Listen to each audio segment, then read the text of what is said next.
Okay, welcome to this episode of Hypnotist Bernie's Exposition. Today we're here with Pearlan. She's a professional hypnotist joining us here. Hello, Pearlan. Hi. How are you doing? I'm doing fabulously, and you? Doing well, doing well. Tell us a little bit about yourself. Well, I have a practice. The practice is at the Self Center in Winchester, Massachusetts. I am a hypnotist. I'm also certified in NLP, and Reiki, and a handwriting analyst. So I put it all together, and it becomes what I do. Oh, this is great. So how did you get involved in the field of hypnotism? I started in the field of education many, many years ago. Okay. Speech and language pathologist, learning about the left side of the brain, and everything I could, but it wasn't enough. So what I decided is I needed to learn more about the subconscious mind and the right side of the brain. And interestingly enough, I signed up for an NLP course, in which I was the only attendee. And they said to me, well, maybe you want to try hypnosis first. Okay. And I said, hypnosis? Okay. You got to be kidding me. All right. And I began training in hypnosis, and I can't get enough of it. And the more I study, the more I learn, the more I want to learn. Where did you study hypnosis? I studied with the National Guild of Hypnotists, with Julie Griffin, as a matter of fact. Wow. Yeah. And then I've been studying, and whether it's home study with books, or going to lectures, or conferences, or the yearly National Guild of Hypnotists convention, I still can't get enough. This is where we met, right? That was where we met? That's where we met. That's where we met. It was almost instant. We're not sure if you said hello to me, or I said hello to you, but we know there was a hello together, and I think that's... We were about to say hello to each other, and then we met halfway. That's right. Yes. And it was an instant rapport, right. Instant chemistry, which is what you want to have when you're dealing with your clients. You want to build that rapport. You want to build that trust.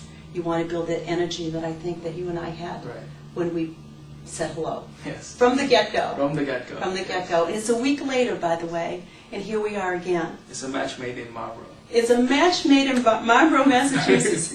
That's right. And a long relationship from this point forward from what we're looking at. So far, we're celebrating a 1 week anniversary. 1 week anniversary, professionally and personally, having spent time in each other's space, in lectures, and after hours with many other wonderful hypnotists. Yes. And there's 10 nothing shots like of it. scotch. Well, 10 shots of scotch, remember, was yours. I didn't get offered 10 shots of scotch, and neither would I have been able to imbibe in it. So tell me, which would you prefer, NLP or hypnosis, or the two terms? I think the two of them exist. They can coexist apart from each other, and they can work very wonderfully together. Remember, NLP is like a form of waking hypnosis. So it's just on a continuum. It's the degree to which you induce induce the client, you engage the client. So how do you distinguish the two? Distinguish the two? Just in your opinion. In my opinion, that with NLP, I'm engaging the client more. The client is in a lighter state of relaxation, and I can engage the client more with question, answer, suggestion, feedback, etc. With hypnosis, we are more, what would the word be? The word would be more directive in what we're doing, where they're becoming more passive on a cognitive level. There's the difference. Okay. So did you take the NLP training? I did. I took the NLP training with George B.N. Oh, great. In Wakefield, Massachusetts, many years ago. And I also studied with Will Horton, Dr. Will Horton, with the master's program last year. And again, you can combine the two, or you can use them separately. Very valuable techniques, both of them in their own right, and very valuable when you use them in combination. Wow. And it's hard to say where one starts and one leaves off. I need you to know that. That's that right brain side of me. The other hypnotist who was on the show, Elena Belov, her teacher was also George. Excellent. So we have a genealogy. Excellent. Here, yeah. Yes, it is. And again, as you study in this field more and more, you'll be walking in each other's spaces, in and out, because I think we're all very committed to what we do, and if you're good at what you do, you'll continue to walk the path of those good people. That's great. And intertwine. Tell me, what is the most rewarding part of your job as a hypnotist? The most rewarding part is to know that I've made a difference in someone's life. To know that when there are times when there may not be any other way, and sometimes, we are the last resort. Right. Sometimes we're the last resort with people. They've gone to everyone and anyone, all qualified people, but for whatever reason, it just didn't work to the level that they needed it to work. To know that I've made a difference, to know that I've given hope, and to know that that can make them better at who they are and what they're working on. That's what works for me. Okay. That's what works for me. Without going into too much details, what is your greatest success in your clinic? My greatest success. Or you can give like My a list greatest if you want. success is working with a child. Okay. And again, I don't know if it's the greatest success. What I can say is what comes to mind is something Okay. most recent. Working with a child who is scared to death to go off to camp with other children. A child who does not make friendships easily. A child who feels like he doesn't fit in. He doesn't belong. He's a nobody. And he came to me, and at the end of the session, he ran down to his mother and he said, "Can I own Pearlan? Mom, can I own her? Can I own her?" And it's not about me. It's not about Right, ego. It's right. about the fact that this child felt so empowered Right. and so good about himself that he came out with this genuinely that, "Can I own Pearlan? Why? What did that really mean?" What it meant was he was feeling really, really good about himself. And he was ready and on his way to do what he needed to do. Right. And I got feedback. He called me on the phone. Oh, really? He called me on the How phone the cute. next day, and he said, "Pearlan, can I tell you something?" Now, this was on a voicemail, and I said to myself, what is it that he's telling me? I did it. Wow. I made a friend, Oh, wow. and I'm going back. Wow. That, to me, means everything. Wow. Yeah, yeah. Yeah, with one simple session. Wow. Not so simple. It means the whole world to him. It means the whole world to him, but it means more than that. It means that he has a hope. It means that he feels like he's a somebody. Right. It means that he can feel good about himself, to go back into that arena the next day, and be who he seems to be, seem to be who he truly is. Right. He's a great kid who deserves to fit in. He deserves to fit in. And that says a lot to me. That does. Yeah, It's yeah. is what we do in our profession. What we do in our profession is not about us. Right. It's about all the people out there. That's what it's about. It's not about me. It's not about you. Yeah. It's about them. Right. That's really what it's about. Otherwise, what are we doing? That's true. Yeah. So tell me, Pearlan, what would you like to work on today? Well, here's a biggie. You ready for this one? Hey, I'm born ready. All right. I have no sense of direction. Now, I have gone out and got my GPS, and that has Okay. helped me tremendously. Okay. And I Google directions on the computer. Okay. So I've got my directions, I've got my GPS, Okay. and my sense of direction, if you said to me, is this north, south, east, or west, I don't know. Okay. I can be going down my street at home Okay. and look for a minute and say, where am I? Where am I? Right. So my sense of direction, this has always been an issue for me, sense of direction. So anything that you could do Okay. to help me ground myself in my space Okay. so I sense where I am and not feeling that panic of, am I there? Am I not there? Okay. Where am I? Okay. Would help me greatly. Do you feel, just from what you said, right, do you think it is more a problem of not knowing where you're going, or like a panicking, what's your word? When you're at a place and you're not sure if you're there. I think panic has a little bit to do with it. In fact, I think it has a lot to do with it. The moment that I think Right. that I have a feeling of being lost, Right. or not going in the right direction, the panic sets in. And then even if I were to look around, Right. I can't access where I am Right. because the panic sets in. That's right. That's exactly right. Right. Because you found this place all right. I found this place all right. I had my GPS. It was a pretty direct route, and I had a wing and a prayer. On a wing and a prayer. Hey, this is downtown Boston. Like, This is downtown yeah. Boston. It should be pretty predictable, right? Yeah. No. It's where everybody got lost. Right. Because the road doesn't go straight. Right. Yeah. You know, Ellen, Yes, I he do. tried to come here Yeah. last year. He got lost too. Yeah. So But the beauty is I didn't get lost. I didn't get lost Yeah. at all because I pre-planned it, Right. and I had my tools, and then I just said, Right. okay, I've got to be here. Sometimes the pressure of having to be someplace on time, even if I'm 2 minutes before I'm lost, right. 2 minutes later I'm there. I'm fine. Yeah. The relief is tremendous. So maybe getting lost, it's all about the relief of finding my way once I'm Right. lost. That's an interesting concept. Think about that. Right. I'm thinking that. The relief of having found my way is so appealing to me that I'll allow myself to go through being lost. Yeah, that's what I'm thinking too. It's Yeah, I'm like, thinking that too, and I at know the you were back of thinking your that. mind, you try to get lost. I hope that's not something that I do consciously, because I really do not have a sense of direction. But the relief that I find when I finally find my way is so important to me that I will make sure I somehow get there. But it's not your traditional route, believe me. Meaning how the thought process that most people would use. I sense it. I simply have to sense it at that point because there's no rhyme or reason for me when I'm driving someplace that this is south, this is east, this is west, this is Route 38, this Right. is... There's no rhyme or reason for me. Right. You could say Route 38 and I'd say, yeah, right, okay, fine.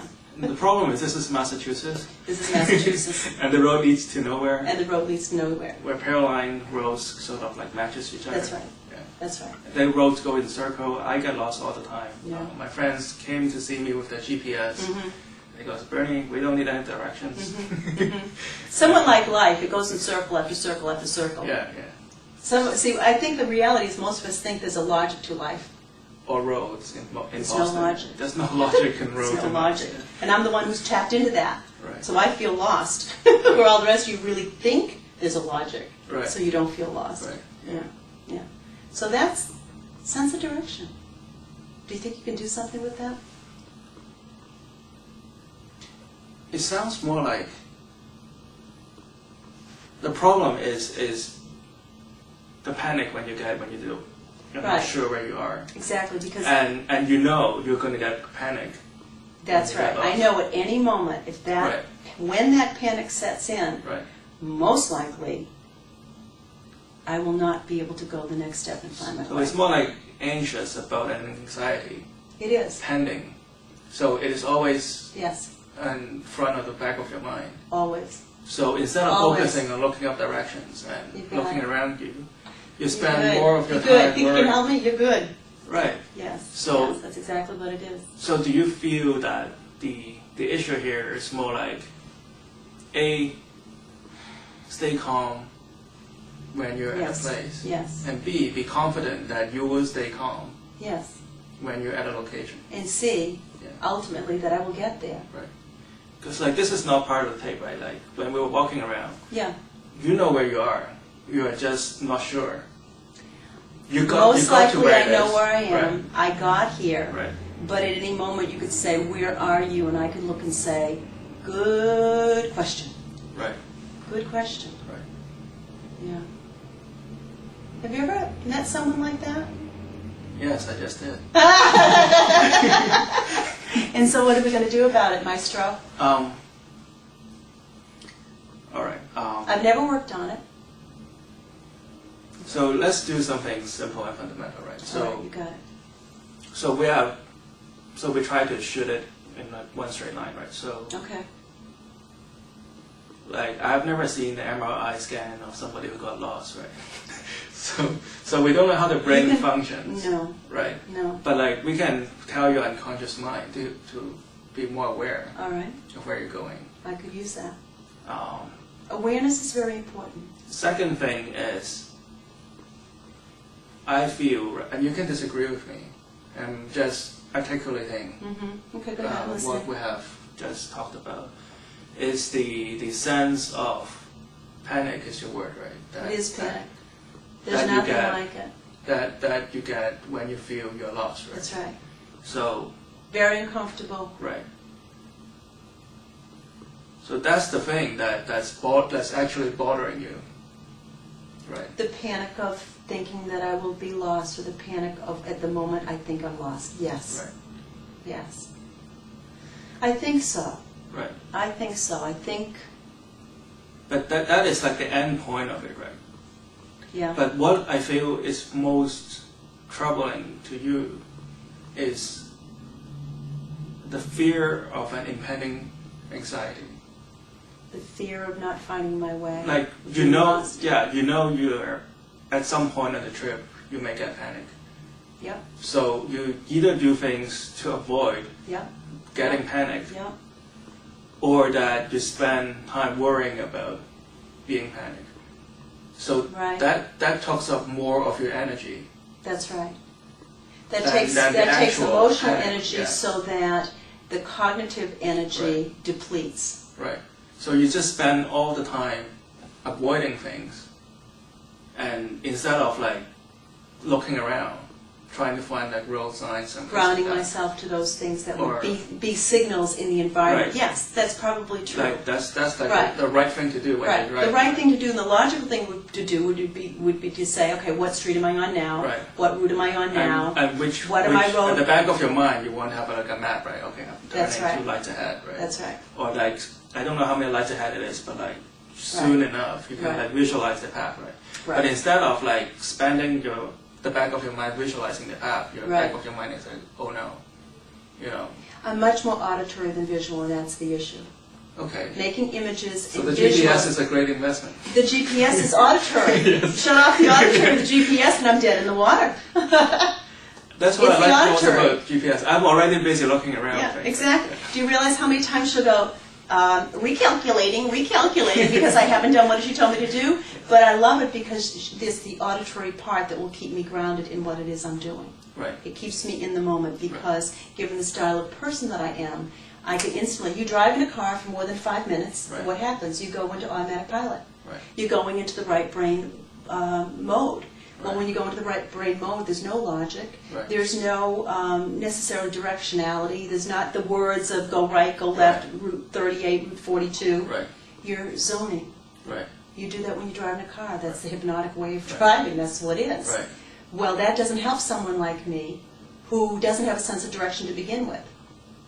Driving in the car, in that zone, I'm in the zone to begin with. Right. Let the force be with you. That's the force. Let the force. Yes. So for someone like me, or anyone like me, who is much more right brain, directions are not an easy thing too. But in a way, you're spending your force fighting like the fear, right? Perhaps. Perhaps. Okay. Perhaps. That may be it. How does it sound? Fear of Does it being make lost. sense? Well, it's not the fear of being lost. It's so you got lost and you can like turn around and find it where you are. It's more like, you know, when you get lost, you're going to panic. And, Yes. And like it's like avoiding a needle, right? Exactly. It's like the needle itself is Right. only like a pinch, right? It's more like it's coming, like Okay. I'd take that. like you understand what I'm trying to say? I do. So perhaps what you're saying to me is the fear of being lost. The fear The of fear- the pain that you're about to experience. Because I'm lost is so high that I'm not necessarily focusing on the process of driving and the process of following directions. Because of that impending of, but if I get lost, get lost. Right. Maybe. Maybe. So it's more like a sense of confidence That more than a sense of direction, right? perhaps. A confidence that you'll find a place. If I could figure this out, tell you what, I'd hypnotize myself. I would say, okay, I'm not sure, Bernie. I'm not sure what it is. Okay. I'm not sure what it is. If I could get a handle on what is it that makes me not able to... See, I can be very logical, and I can say, well, I know how the brain functions, and I know people who are much more left brain and logical and systematic are able to follow directions and read a map and get themselves where they need to get to. Right. I'm none of the above.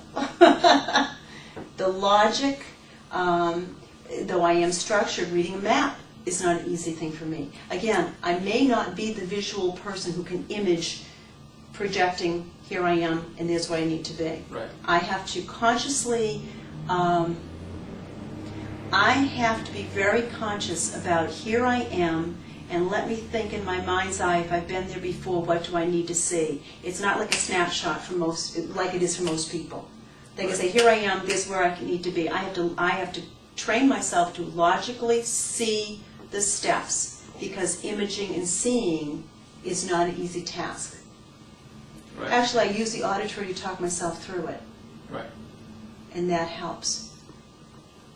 That helps. Have you always been doing this? Always. Always. Always, even How as a often? student. It Since I was a it is a very good tool, right? Like you move the entire army through the field by always checking your location against the satellite, right? So it is a perfectly good strategy to do. Right.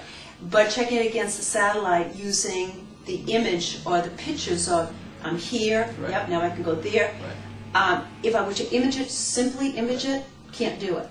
Right. I hear myself. Right. I have that internal dialogue, Right. the auditory dialogue of, here I am, okay, now you do this, now you do that. If I'm like my own coach, auditory coach, my own verbal coach, adding the verbal piece to it assists me very well with directionality. How often do you check your location? More than you want to know. I can be in this room right now and need to say to myself, okay, stop for a minute. Where are you? Okay, good. That feels good now. There we go. And if you don't do that, what would happen? I can get lost in the moment, which is a wonderful feeling. I can get so lost in the moment in a wonderful way that the energy surges. Yeah, that's exactly what I'm talking. You're trying to force something down, right? Yeah. It's like you're afraid of something. That Obviously, might there's a have fear. happened. There is a fear, and what it is, I have no idea. I have no idea what the fear is. But yeah, there's a fear there. And for someone who feels as confident as I do in most arenas, as confident as you can, I don't think you're ever totally confident in anything, the directionality, my positioning in space is not a natural, it's just not a natural groundedness for me. Is it a direction thing or is it a position thing? It could be both. Okay. I'm not sure. What do you think?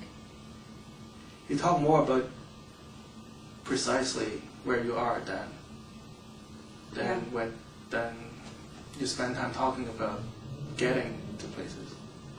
So that's what I'm thinking right now. Positioning in space? Yeah. I mean, and I don't know if other human beings do this. How often do people check where they are?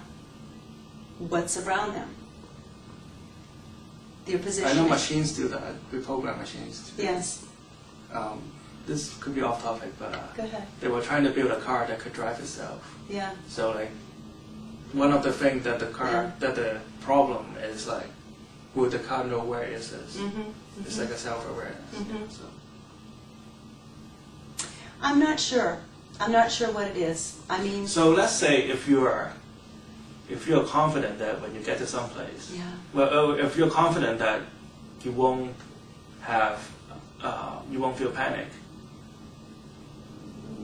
it will make the driving a lot easier. A lot easier, but remember what I said a minute ago. I could be 2 minutes from my home, and for a split second, I look up from the wheel and I say, ooh, am I there? Did I take the right turn? Did I take the wrong turn? So I was going to tell you... Everybody do that. Well, that's nice to know. I wish you had told me that about 15 minutes ago, that I would have said, well, I have no sense of direction whatsoever. I mean, I have no problem with it. No, what you've just mentioned is a normal human reaction. Okay. You heard about highway hypnosis. Right. Like that, right? There you go. Let's go with that thought. For someone with my style, I am more in a hypnotic state, I believe, than most. And that's not a bad thing, it's not a good thing. It is what it is. Right. Law of relativity, it is what Right. it is. However, that's more where I am all the time. I can get so entrenched in what you and I are saying right now that nothing would be in the moment. That Right. nothing would be, that if there was a loud sound, boom, it would Right. scare me to pieces because I was so in the moment. And yet my brain can be so out there Right. that, again, I have no positioning in space at the moment. What would you like to change? What would I like to change? I guess I'd like to change my response to my reaction to it. Just go with it. Go with it. It sounds like Go with whatever it is, wherever I am. in a way Go you with kind it. of enjoy. I love it. Right. You know what? I really love it. I love it, except that when I need to be cognizant, I love being out there. I love just going with the moment. I love whatever is happening, just let it happen and flow with it. There's nothing like it. Right. However, when you have to account for where you're going or what you're doing, then I find I must pull that energy in so I can figure out how to get home. Or I can figure out, okay, is the ladies' room in this building, like you a few minutes ago had to escort me twice, maybe 3 times. I was trying not to. And then when I opened up the door, it's like, Yeah. do I go right, do I go left? And then I heard her say, "Yeah, I remember this one." Yeah, I remember. See, and there it is. People Yeah. say, I talk out loud a lot. Yeah. Are you talking to me or are you talking to yourself? Oh, yeah. That's what they'll say. Because I'm very auditory, and by talking it out loud, I get my sense of groundedness. Right. Without talking out loud, God knows where you're going to find me in this building. Well, these days. And I may never go home tonight. These days it's much more acceptable to talk to yourself. Yes, People it just is. think you're talking Acceptable or yourself not, all it is the what time. it is. Look at that. Yeah. I can't even apologize or spend time explaining because this is where I am. This is who I am. So, let me think for a minute because I think, all right, what about me being comfortable with being comfortable without feeling grounded? Being comfortable with the fact that I'm not feeling grounded. And just flow with it. Let it You go. already do Let it that. rip. But, Yes. yeah, but this is hard to do when you're driving, right? Yeah. Or when you're walking in the corner trying to find the ladies' room. Yeah. You then have to pull it in, girl, pull it in. So then I have to pull it in for the moment. I pull it in, I know where the door is to open, or I know where the street is to turn, and then I'm okay again, then I go off. I go off again.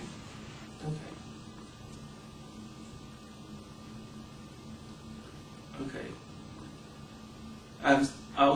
Let's do this. Let's pretend that this session works out perfectly, and we're seeing each other again next week at Alan's place. All right. What would be the difference between how you got here today and how the better and improved Pearlan will get to Alan's place? I would go downstairs in my home, I'd get in the car very peacefully and very calmly. Mm-hmm. I would turn on the car and go out the driveway, knowing that I know exactly where I'm going and how to get there. Mm-hmm. There wouldn't be that sense of urgency or that sense of hypersensitivity and awareness. Mm-hmm. That I could just flow with it without the panic or the manic. Mm-hmm. When I get manic about it, I panic. And when I panic, I need to then I have to be so hyper-vigilant about GPS. Okay, I've got the cell phone, so at any minute if I'm lost, I can pull over, da-da-da-da-da. Boy, this is, I'm really a very intelligent woman. I'm really good at what I do, but this is such an issue for me. You know what? If there's something that can be done for me, I know I'm not the only one that would be extreme. I just noticed that when I asked you to visualize it, you never tell me the end. That's a very good observation. what would be the end? The end is that I get there feeling that I've gotten there. You wouldn't be thinking about it, right? You just get off the car. I get out of the car and I say, woohoo! Yeah. Woohoo, I'm here. Yeah. That's what I say. I say, wow. Yeah. Terra firma. Okay, this is good. I'm out of the car. I'm all right again. Is that what you want to feel? Yes, absolutely. I want to be able to get in the car and know that no matter what, I'm going to get to where I need to be. And when I get out, I'm going to feel great. And I'm going to know I can get in that car again. Right. And I can get home again. Do you want to feel great, or you just want to get off the car? No, I want to feel good. I want to feel good. Make me feel good. Make me feel good about getting in the car, driving, getting out of the car, and knowing that I've arrived where I need to arrive, and I can get back where I need to be later. Okay. How's that? Okay, so... Does that make sense? Okay. What do you think? Read between the lines. Yeah, this one. And I'm not sure this is going to be something that could be on the tape. Read between the lines. What do you think? Where are we? We'll get Tom here to beep out loud. Okay. Whenever he goes. You can beep. Beep. Yeah. It is a very, it's funny, when you said to me, think about what you want to work on, Pearlan, I thought, you know what, there's not really a lot I want to work on. Not that I don't have a lot to work on, believe me, I do. As most human beings, I'm sure, could say the same if we were to admit it. But then as I was driving here, I said, girlfriend, you kidding me? You know what you need to work on? You need to work on your sense of direction. You need to work on feeling comfortable that you can arrive at where you need to arrive at. I think, yeah, that's the key, right? You have a sense of direction. Maybe. Or else you wouldn't be here. I just think I'm very resourceful. I don't think I have a sense of direction at all. It's more like a sense of position and a fear of losing this position. Positioning. You got it. That's exactly what it is. Position in space, yes. Because like I said a few minutes ago, right. I could be sitting here in this room and for a minute I could get so into the conversation with you and so enjoy your company, which I do, by the way, and you know I do, and you know I know I do, don't you? Of course. Yes, of course you do. I can do that, and yet anything could go like that, and I could say, where am I? Okay. I can get so in the moment of having such a wonderful, wonderful interaction that I need to check my positioning. I need to check my positioning every now and then to make sure I'm still grounded. There it is. There it is. There it is. Are you seeing it? Checking my positioning. Checking my positioning from all angles, making sure that I'm grounded in where I am at the moment. In any minute, the white coat's coming through the door. I just know it. How would you like to change that? A comfort level. I want a comfort level that no matter where I am, I'm comfortable where I am. Okay. And that I know I can get to wherever else I need to be comfortably. And it's more like this, assurance that you will be comfortable when you get assurance. All right, okay.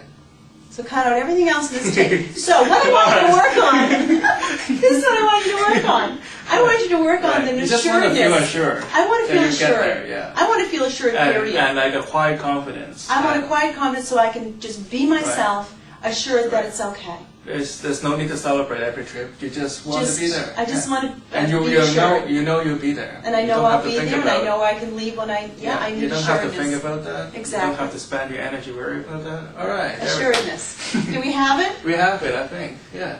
Do you think we have it? I do, because I think for a split second we just we connected with the energy of there it is. Yeah. There it is. Yeah.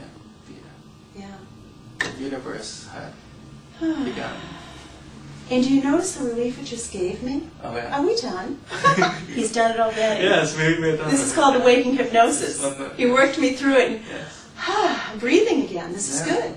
There we go. So there we go. Since this is the Hypnotist Bernie's exposition, we still have to do the hypnosis part. Oh, we didn't do it yet? I thought you were brilliant. Oh, yeah. You were brilliant. Welcome to part 3. Part 3, and she feels good. All right. Assured, confident. What we're about to do here is hypnosis. Yeah. As you know, hypnosis makes people do crazy things. Last time people were here, they were jumping around. Well, this is good. This is good. This makes you feel very assured. Very assured. This is very good. Very good, Yeah. Heightened awareness of what heightened awareness of what you can accomplish. Yes. Yeah. So, well, you know all this, so I'm just saying this Well, again. you trust I know it. I trust that you know it. You know what? I don't want to know anything right now. What I want you to do is just whatever you think you need to do Okay. to work on what it is you believe we need to work on. I trust you completely. Okay. Yes, so let's go through the instructions. Are you sending me back to driving school? You don't want to do that either. They may not give me a license. They may not. You're right. Yeah, yeah. It's called a trip, honey. It's called a trip. It's called a trip. Yeah. It's called a trip. So, what was I going to say? I'm not supposed to be hypnotizing you right now. You're to be hypnotizing me. I think she just hypnotized me. I think you just went off somewhere. To forget. Can I work on what it is you need to have worked Yes. on? You're done. Yeah, so like 4 episodes in half Do an it. hour. Episode 4. Episode 4. Episode 4. So hypnosis is not sleep. At no point you'll be unconscious. Right. You'll still be aware of everything around you. Mm-hmm. It will be like just before you fall asleep. Mm-hmm. Don't try to go into hypnosis. Mm-hmm. Just let it happen. It's like trying to fall asleep, right? The more you try, the harder it is. So all you have to do is listen to the sound of my voice and just let yourself go, right? And everything I do will be positive and beneficial to you. And I need your cooperation 100%. Is that okay with you? That's fine with me. All right, just sit back.